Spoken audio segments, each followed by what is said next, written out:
একটা গোটা মাস হয়ে গেল প্রতিমের জন্মদিন গেছে, কিন্তু এই ১ মাসের মধ্যে প্রতিমের জন্মদিনের কোনো ভিডিওই আমার পোস্ট করে ওঠা হয়নি। বললে ভুল হবে যে হাতে সময় ছিল না। কষ্ট করে হয়তো সময় বার করা যেত, কিন্তু ইচ্ছা বা পরিস্থিতি কোনোটাই ছিল না।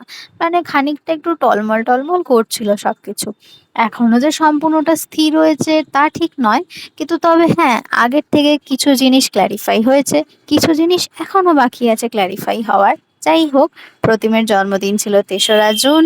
সেই দিন সকাল থেকে কোনো প্ল্যান ছিল না কিভাবে কি করব, কিভাবে কি সাজাবো। তবে হ্যাঁ, প্রথম থেকেই মাথায় একটা জিনিস ক্লিয়ার ছিল যে মহারাজের জন্মদিন আসছে, তো আমাকে কিছু তো একটা করতেই হবে। এবং সেটা বেশ ইন্টারেস্টিং, যেটা কিনা প্রতিম কিছু এক্সপেক্ট করতে পারবে না। তার কারণ প্রতিম এবার ৩০-এ পা দিল। তো সামথিং এক্সাইটিং তো বানতা হয়, কি বলো? হ্যাঁ, এবার তোমরা বলতে পারো যে ঘরদোর সাজানো, কেক আনা এসব কি এক্সাইটিং ব্যাপার, কিন্তু বিশ্বাস করো, এতদিনে আমি কোনোদিনই প্রতিমের জন্মদিন এইভাবে সেলিব্রেট করিনি। মানে ঘরদোর সাজিয়ে সেলিব্রেট করিনি। নাইট সেলিব্রেশন, কেক আনা, কেক কাটিং সব হয়েছে, কিন্তু ঘরদোর সাজানো, ওকে একটু সারপ্রাইজ টাইপ সেট দেওয়া, এসব কিছুই করে ওঠা হয়নি। তাই এই বছর জন্মদিনটা খানিকটা এইভাবেই সেলিব্রেট করেছি। ইচ্ছা তো ছিল ঘর যে সাজাবো সেটা প্রতিমকে জানাবো না, যা যা কিছু করব সমস্ত কিছুটাই নিজে একা একা করব, কিন্তু ওই আর কি, লাস্ট মোমেন্ট প্রিপারেশন বলে কথা। সেই জন্য এত কিছু জিনিস একবারে নিজে একা সবকিছু তো কিনে নিয়ে আসা পসিবল ছিল না। তাই আর কি, অগত্যা মিস্টারকেই সাথে নিয়ে সমস্ত কিছু সকালবেলা আমাকে কেনাকাটি করতে হয়েছে। সকাল নয়, দুপুরবেলা কেনাকাটি করেছিলাম। হ্যাঁ হ্যাঁ, খানিকটা জেনে গেছিল যে কি কেক নিচ্ছি বা কি করব, বাট হ্যাঁ, কিভাবে সাজাবো বা কি করব সেটা তো জানেনি। ওই আর কি, নিজেকে সান্ত্বনা দেওয়া কাইন্ড অফ থিং আর কি। রাত্রি 10:30টার সময় ঘর গোছাতে নেমে রাত্রি 12টার মধ্যে এইটুকুই খানিকটা আমি গুছিয়ে উঠতে পেরেছি। আশা করছি দেখতে খানিকটা ভালোই লেগেছে, মানে নর্মালের থেকে খানিকটা তো ভালো অবশ্যই। বিছানাতে একটা নতুন চাদর পেতেছিলাম, তার জন্য একটা নতুন জামা বার করেছিলাম। আমি ছোট থেকেই দেখে এসেছি আমার মাকে, যে জন্মদিনের দিন মা আমাকে একটা নতুন জামা পরায়। তাই তার জন্য একটা নতুন জামাই বার করেছিলাম। আর দেখতে পাচ্ছ, হ্যাপি 30। সে ৩০ বছরে এন্টার করে গেছে। তার মানে খানিকটা বুড়ো হতে শুরু করলো, তাই না?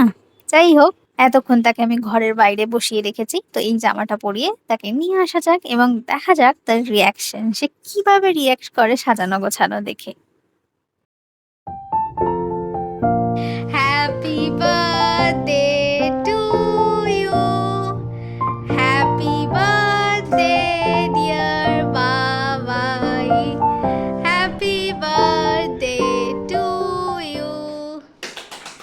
মজা পেয়েছো?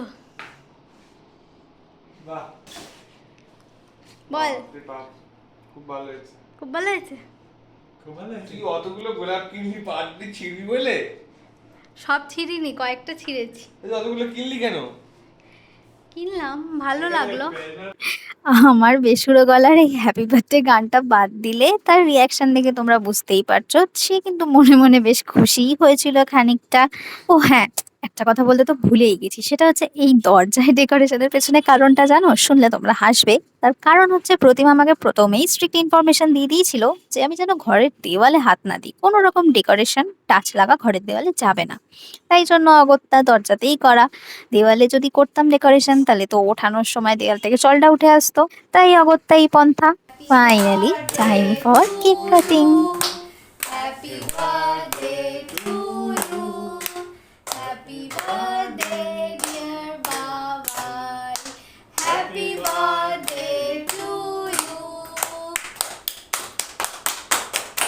সেই দিনের বার্থডে নাইট সেলিব্রেশন তো এইটুকুই ছিল আমাদের 4 জনের মধ্যে।